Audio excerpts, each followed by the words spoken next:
Welcome everyone to yet another episode of iSchool Connects Study Abroad Tips podcast. As always, I try to bring in special guests every week to talk to you about international education, have them speak about their personal stories. And just like always, we have a very, very special guest joining us today. And we have Avnita Bir joining us all the way from Mumbai. Hi, Avnita. Hello. Hi. Awesome. Glad to have you as part of the Study Abroad Tips podcast today.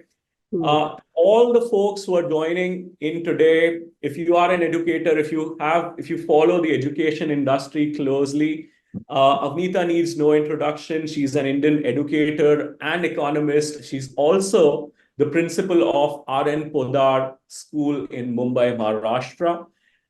Just a quick background about Avnita. She did her undergrad from Lady Shri Ram College at Delhi University, a very prestigious institution. She did her postgrad from Delhi School of Economics. Again, she's been an educator. She's been an economist all her life, a career spanning close to about 4 decades.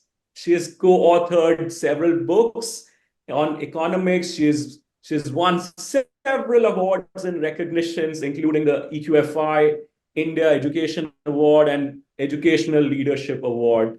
She needs no introduction. She's a pioneer when it comes to setting principles, setting guidelines with respect to Indian education system. She's been there helping the government, helping formulate education methodologies for several years. I'm so glad and honored to have you on our podcast, Avnita. Thank you so much Thank for you. joining. Thank you, Vaibhav. Thank Got you. it. Avnita, quick as always. I always ask this question to my special guests. Just talk about your journey as an educator, your experiences, your stories. I got into education actually by accident, not by design. But when I started to teach, I realized that this was my calling, and I had not recognized it. Because when I trace it back to my childhood, I was always, my favorite game used to be a teacher, and I would have students in front of me, and I would be teaching.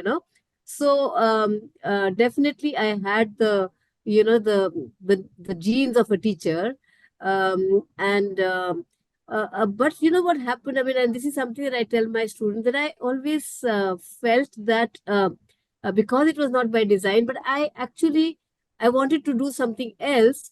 But the fact that I landed in teaching, I brought all those aspects that I dreamed to have in any other job or career into what I was doing in the present.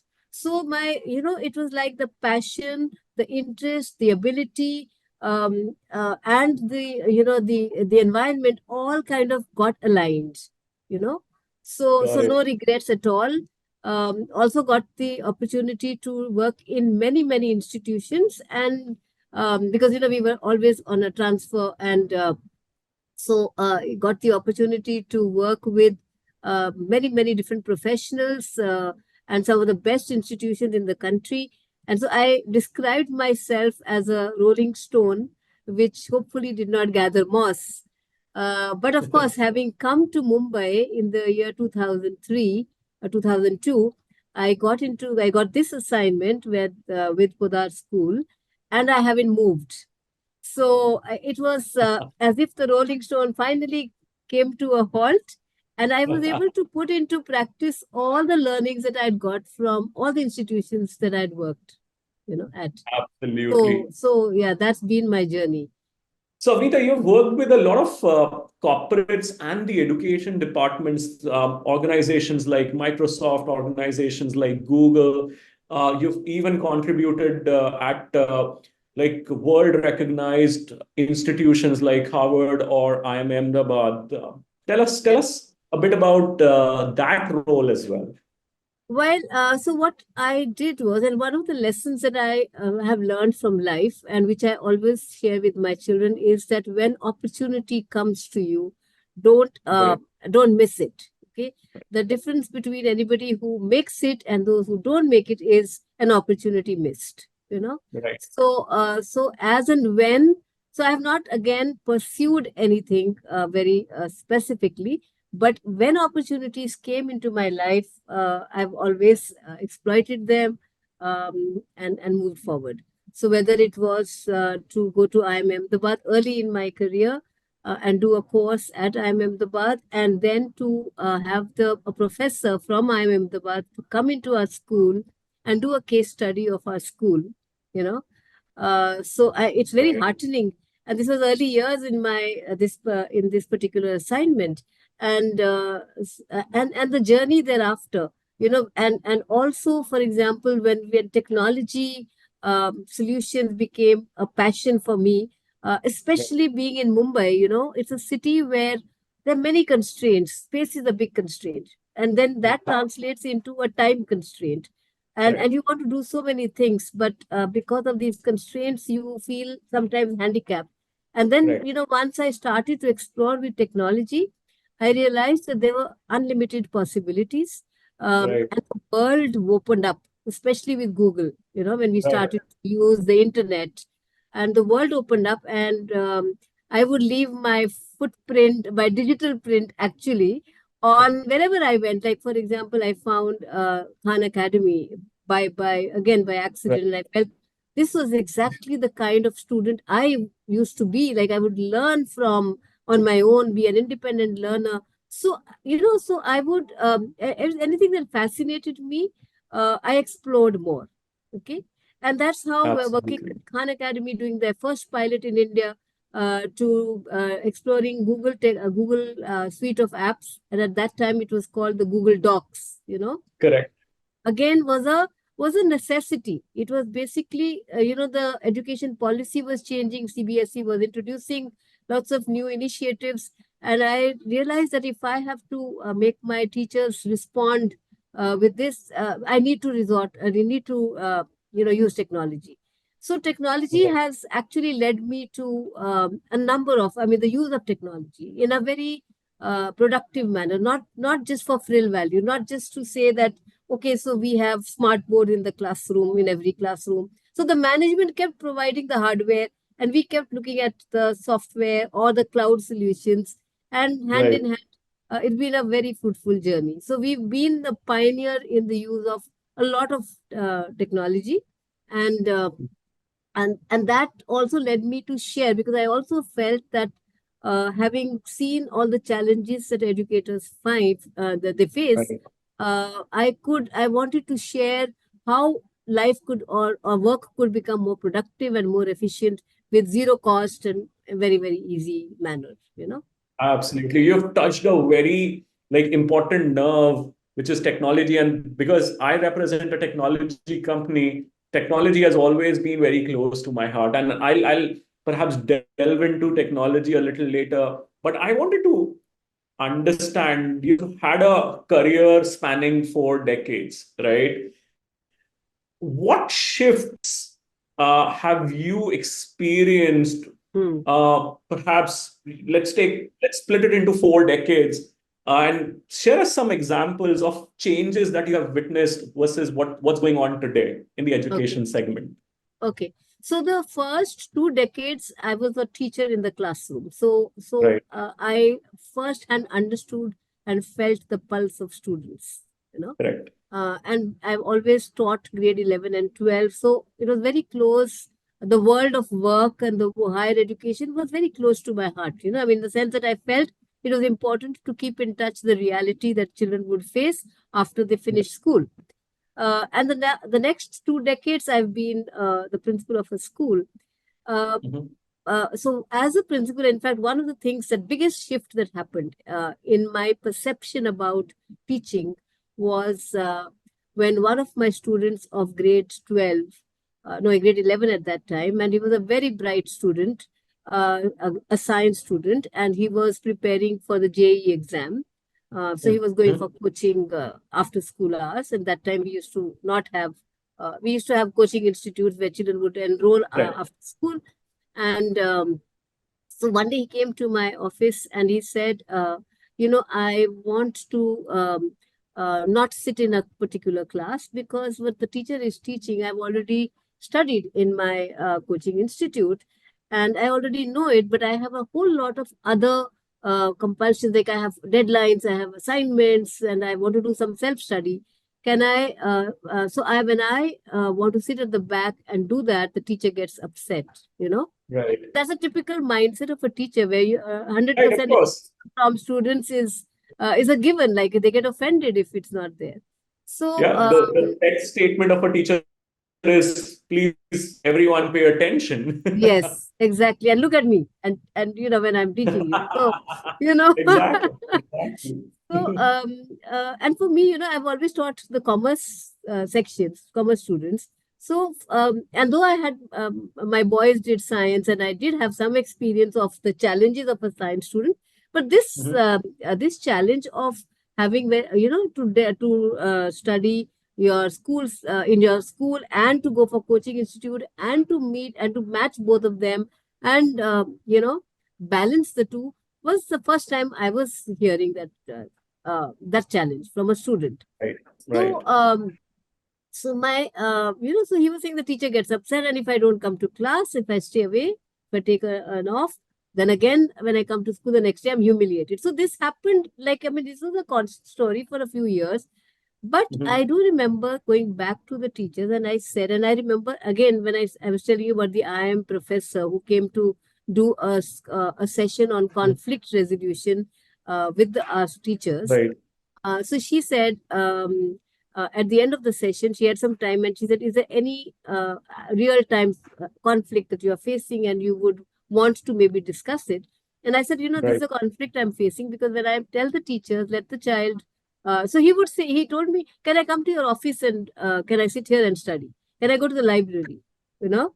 So I said to the teachers, I said, can we explore at least, can we see, and we're monitoring these children, right? They're doing their regular testing and you're monitoring their performance, academic journey. So can we as an experiment try and let some of these students, if they want to leave the classroom and study in the classroom or in the library, can we allow them?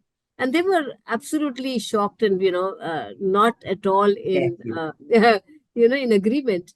And so Correct. when the IM professor said, "Is there a conflict?" I said, "I have this conflict, and can I, so I am trying to tell the teachers that let's just try it out.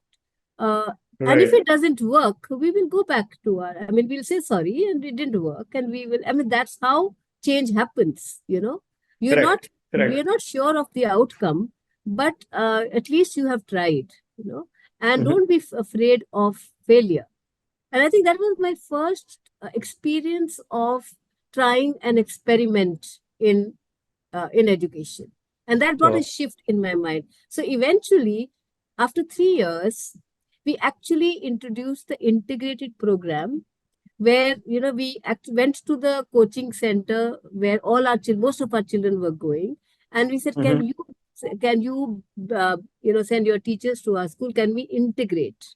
Okay, Right. you see what the CBA, what the school is doing the board curriculum, but what the Correct. children also need is that extra edge to handle the competitive exam, Correct. and the competition is a reality in our Oh, country. yeah. Yeah. So can we integrate? Can we walk this path together? And we rationalize the curriculum and the teaching such that there is no duplication. The children Correct. save time and everything happens under one roof, and the school is taking responsibility of ensuring that nothing goes wrong, right? Right. Right. So this was the first program which I thought was a win-win for students, for parents, for coaching institute, for the school, everybody, the management, everybody. So, and we tried it as a small experiment. It worked. Then we made it larger. We scaled it, and Mhm. today it has become a norm in most of the Yes. schools. So it's Absolutely. it's like finding a solution which is not going to harm anybody. You know, Absolutely. so that is a shift. That's the biggest shift that I think I have. Of course, there have been many, many more. Mhm. My Right. journey is full of stories. I can just go on I'm and on. sure. Yeah. Because I've Got it. also been, as an educator, I've also, and especially when I'm talking to parents, my Mm-hmm. approach is always that of a parent and an educator. So, as someone Right. who's gone through the journey myself as a parent with two of my sons, and Mm-hmm. all the experiences that I've had, I've always shared with parents. Right. Helps them because parents are always the hardest hit Oh, by things. yeah. You know, Yeah. and so I feel that when they hear my story, they say, "Oh, if it can happen to her, then we're okay. We are safe. We will not blame ourselves so much." So Right. Right. that's yes, Got it. Got it. One important aspect you mentioned is competition, right? It's very competitive in the country, and which is kind of taking a lot of toll on our students as well, right? yes, You yes, see that that might be a reason that students are flocking towards international education. yes, yes, Okay. yes. Because you see, there are such a large number of students studying in so many good schools. I mean, we have Mhm. exceptional schools, Right. large number of schools, and so many Right. students passing out of these schools. But the number Mhm. of seats to the good colleges and good Right. courses are not enough. Right. So these children feel that if I don't make it to the top tier institutions, then I want to maybe not compromise on the quality and go abroad. Right. Right. What do you think might be other reasons of, apart from this aspect, that students are, especially top tier schools in the country, you'll see a good percentage of students and parents going international, right? Hmm. What other aspects do you feel? Have you heard from parents or students that why do they want to go and study abroad? I think, yeah, many of them, of course, also aspire to, for them to study abroad and then get a job and maybe become Right. citizens of that country. So that also is a glamour, Yeah. these, yeah, yeah. There's an appeal to it wherein, yeah, I want Yes, to earn in US dollars. absolutely, absolutely. Right. Yeah, Understood. Understood. And how does your institution and specifically you support? I'm sure there'll be a lot of yeah, students who come to you with an interest. Hey, Avnita, please help me and support me or guide me towards how can I get into an international institution? yeah, What initiatives has your institution taken to support those students? yeah. So again, I have a story there. Okay. Back in 2006, my youngest son was he finished grade 12 from the school, and he Okay. was preparing for the JEE and all the engineering Competitive entrance exams. Yeah. exams. And of course, due to somewhere around December or November, December, there are a lot of applications which they have to fill up, right, for Correct. these colleges. And then and they, normally most of these applications will come to the principal for attestation, right? Exactly. The Yeah. only college which had an online application form was BITS Pilani. Okay. Correct. And my son was so keen to go to BITS Pilani. Correct. And somehow between him and me, we missed the deadline. Okay. Okay. And when we missed the deadline, he was very heartbroken. And Right. I actually, again, and I'm saying life is about taking, not letting, what do I say, take opportunities, and also not just sitting back and saying, okay, so some disasters happen and so everything is finished. So I actually Right. picked up the phone and I called up BITS Pilani and spoke Okay. to somebody. And you will not believe it, in an institution as large as BITS Pilani, I was Mhm. able to send in his application, okay, Right. late, and I was able to speak to the dean of admissions, Right. uh, and I was able to. So he said, "Oh yes, the application. Some application came to me because I sent it late, and let me retrieve it." So what I'm saying is that sometimes these things work, and we, as individuals, as parents or as teachers, we just think, okay, so now the deadline is over, all is lost. But Right. not to give up. And he will not believe, at the end of all the exams that he wrote, he went to BITS Pilani. It was his destiny. Oh, So, wow. so what happened was that the lesson again, it's about learning lessons from life. Mhm. So the lesson I learned was that if this could have happened, it could happen to me, sitting in this position where I'm exposed to all the, what the children are doing after grade Yeah. 12 and how they're applying for admission in colleges. If it can happen to me, so I can miss a deadline. It can happen to any child, Any, any parent. right. So that year, I said, okay, and I had done such a lot of homework myself as a parent at all the colleges. So I started doing career counseling for my students. Though earlier we would do it, but where we would call people from different fields and come and speak to the students about different industries. Right. That was all that one could do. I mean, get exposure for the children Correct. in different fields.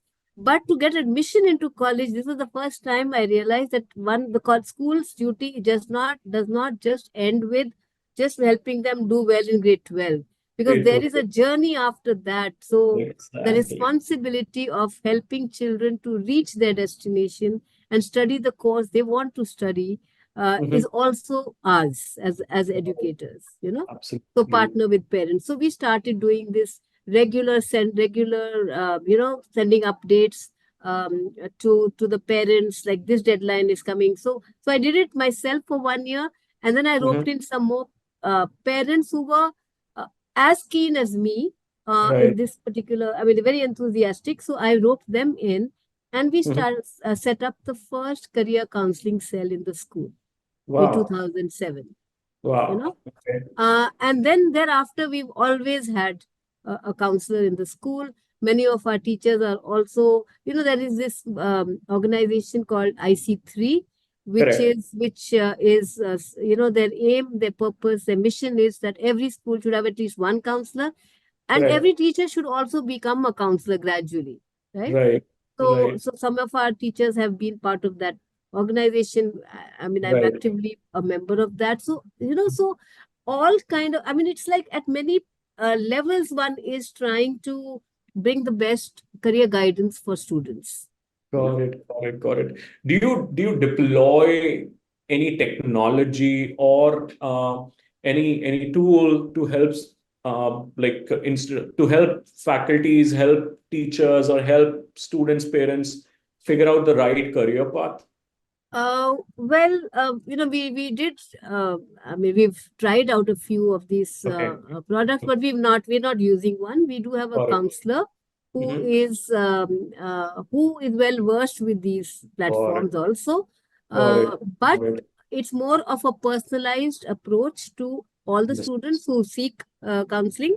Got it. And it's a very it's not just it's not just towards grade 11 and 12. We actually encourage students to start building and making a profile and a journal Right. very at a younger age, so that their journey is recorded for them also, so Got that it. by the time they're ready to write their applications, their SOPs and all, they Mm-hmm. have substantial content for themselves, their own journey. Got it. And my I mean, my input to all my students is that don't always try to write a perfect Right. statement, or because nobody is looking for perfect people, because if you're perfect, Exactly. then there's no scope for growth. So Correct. write Have real a story narratives. around it. Yeah, I mean, it should be a compelling profile, and work on Absolutely. that. And so it's not just about gathering certificates and awards and and medals. It's about how do you feel about what has changed in you over the years. How have you Right. dealt with failure? How have you dealt with all the aspects or facets of a personality which while growing into an individual. So I Right. think that is who am I. I think that encouragement, and that cannot happen with any software. So Right. I mean, we do have which one is it? I forget the name also, because we're not using it, though it's part of the the management has I think it's based in Hyderabad. I forget the name. Okay. Yeah. I mean, we're aware of we've journeyed, we've done a little bit of exploration, we've seen them, but we feel that it's a very diagnostic approach that we follow with our Okay. children and help them through that narrative building. Got it. I'm sure over your career, you might have experienced or seen many success stories from students, right? Yes. Some getting into top tier institutions and both domestically, international. Do you fondly recall any such success story that you want to share with our audience? Well, there was a particular batch of students who were extremely interested in doing research, Okay. and the pure sciences. They were interested in mathematics and philosophy, or Wow. Okay. physics, this combination. So again, we had in our school a resource person, which who was was an engineer, but also a mathematician, and also very, very interested in philosophy. And he's got a lot of so in fact he was became an Einstein fellow. Yeah. And so he actually encouraged them to read scientific journals and then to write articles which got published in scientific journals. And some of them are in Berkeley and Stanford. And yeah, so those stories, because Wow. again about you know now that person was there in the school so many years. He's been with us. But there are certain students who have found their calling and who have actually pursued it, Right. so these are stories which which carry down the line to students who are coming up, the younger lot and things like that. Yeah. Got it. Coming back to technology, our educators and viewers always come to us asking what kind of productivity tools do institutions such as yourself use to increase productivity of teachers or to students? Do you want to share a few examples with us? In the area of career guidance or The career general? of in general And as well, general. or in the area of career guidance, both Yeah, perhaps. yes. In fact, there are so many edtech solutions now. I mean, there's so many companies which are, in that space. Right. The challenge that I find with that is that though I'm myself very passionate about technology, and for me, technology is not just a tool; It's it's more of an an enabler. attitude. It's Right. about, how do I find solutions? It's more of problem solving. So, Right. uh, the challenge I feel is that it's a very disorganized market. So if you have access, so accessing for edtech companies also to access schools Right. is very difficult. Education is a Right. very difficult space for Correct. technology companies. I think Correct. so. Because there are too Correct. many Absolutely. You're stakeholders. right. Who's the You're right. decision maker? Is it the parent or the student or the school or the management, right? Being one of the Finally. technology companies, I experience that day in, day out. Yes, yes, yes. So I think what is required, according to me, it is at the intersection of educators and technology and entrepreneurs where innovation will happen. Because you need Right. to work together and not in silos. Because Correct. to understand what is the pain point for an educator, so if there is a technology company or working closely with educators or teachers at the ground level, to be able to Hmm. see whether the solution works or not. Okay. Right. Right. Sometimes they think that this is the problem, but maybe that's not the problem. Right. And so there's a mismatch I feel there. And then there are too many players. So if you ask me as an educator, as a practitioner, I find it very Right. difficult to Choose say one. which one is better, or. Right. So, and I think as a result, we've actually relied upon something which is easy to use, Right. customizable, and not very Right. expensive. I always like conclude my podcast with the title of my podcast, Study Abroad Yes, Tips. Okay. yes. So what few key things, suggestions that students and parents need to ensure while applying or even planning for institutions abroad? What would your 2 cents be to those parents and students? Yes, I think first is building a compelling story about yourself. Right. It's very important, and Absolutely. which cannot be happen just before you Overnight. write your Yeah. application, your essays. It has to Right. be a journey. It has to be a real journey, and let it Right. be a real journey, not fancy. Right. For example, I mean, my nephew just finished his 12th standard, and when he was writing his essays, I said, he had to write about failure. He had to write about Right. how did he balance, what are the constraints, challenges he faced, and how did he face them. I thought, Right. the essays themselves, what I really liked about what I really like about these applications is that it's a beautiful journey of discovering yourself, Precise. and if you look at it from that point of view, and not just to get into college, I think the story that you build will be very authentic, very difficult to say no to. Exactly. And it should, and in fact, as an educator, I would say, for schools and teachers, is that look at those essays that these universities, especially abroad, the good Mhm. universities, are asking them to write, and then Right. start to train students to handle those kind of, I mean, to build their stories around those. It's a Right. good practice. uh, Right. then also to do an inner reflection continuously. So even if there's an annual event which has happened in the school, or Right. anything in your life as a school student, right? Mhm. Make a note of it and say, how did it make me feel? And how did it change me as an individual?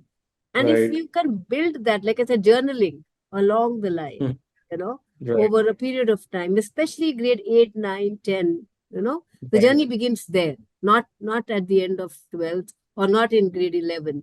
It Right. begins much earlier. And how you have faced life, the success, the good, the bad, the ugly, everything.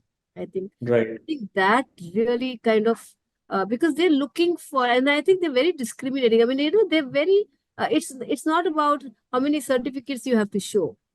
Absolutely. It's about when you got those, how did you, what changed in you? What shift happened in you? Right. How did you Right. grow as an individual? I think that growth journey, Correct. the evolution is very important. And perhaps how are you different from the Yes, 10,000 yes, applicants who are absolutely. also applying? They're all Yes, great at academics, they're all yes, great at certifications. How are you going to contribute to the institution, absolutely. perhaps beyond? That's an Yes, important question yes, that needs to come out in your statement of yeah, purpose and exactly. your profile, right? Exactly. And I think as educators, as parents, if we can help these our children do that, then I Right. don't think you need any platform or anything. It's just, then Exactly. it's, you once you have a good, very, very compelling story, nobody can refuse. Absolutely. And for that, you need to start early. Yes, Perhaps start absolutely. in eighth Absolutely. grade, ninth grade, where you have sufficient amount of time to actually build that story. Yes.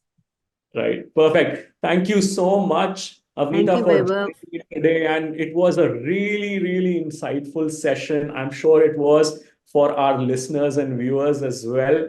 And we would love to have you as part of the study abroad tips, perhaps a part two edition to into the life of Avnita Bir again. But thank you so much for sharing all those wonderful insights and all those interesting stories of your journey, which span over 4 decades. It was really inspiring. Thank you so much. Thank you. Thank you, Vaibhav, and wishing all the students who are watching all the best. I think, all our children are, I mean, this is something about India. Indian students, I feel, are the most focused about their career, their future. And this, we owe it to them. Absolutely, Definitely. absolutely. To all our viewers, we'll be coming back again with yet another special guest next week. So stay tuned and keep listening to Study Abroad Tips. Thank you so much. Thank you, Vaibhav. Thank you.